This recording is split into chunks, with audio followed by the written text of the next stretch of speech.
Good morning, everyone. Welcome to this week's episode of Tooth Teacher Tuesday.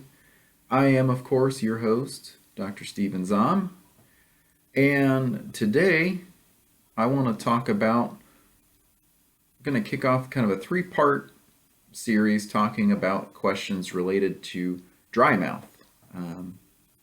It's a very common condition that affects many of us, and it's a very large topic to cover. So, going to break it up into 3 episodes over the next few weeks. This first episode, I'm going to kind of focus in on what causes dry mouth, some of the potential sources of where dry mouth comes from.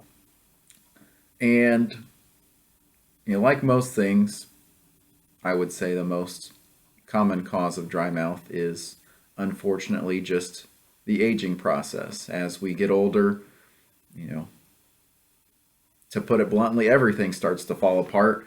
And your salivary glands are no different.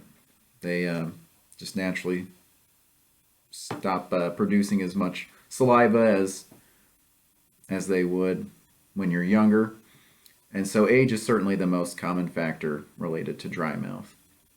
Probably the second most common cause for dry mouth is medications, which kind of goes hand in hand with the aging process. But as we get older, many of us start taking various medications for blood sugar and our heart health and so on and so forth. And as many people taking medications can attest, one of the common side effects of most medications is that it causes dry mouth.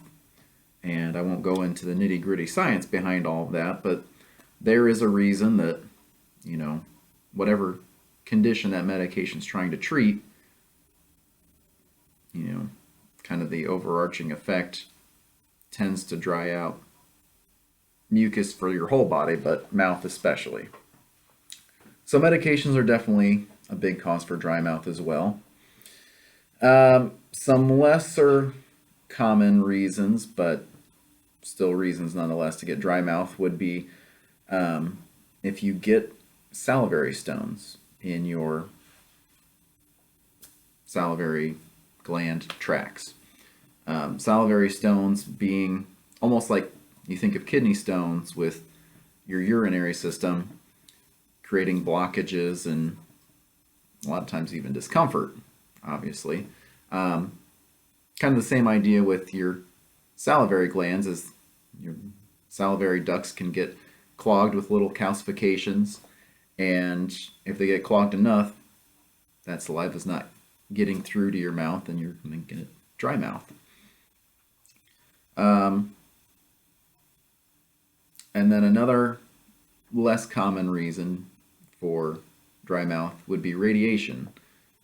Anybody that's gone through head and neck radiation for cancer or any other numerous reasons will notice that radiation tends to basically fry the salivary glands, and they pretty much are producing no saliva at that point. So unfortunately for those folks, their mouths get really, really dry, and that tends to be a pretty big issue for them.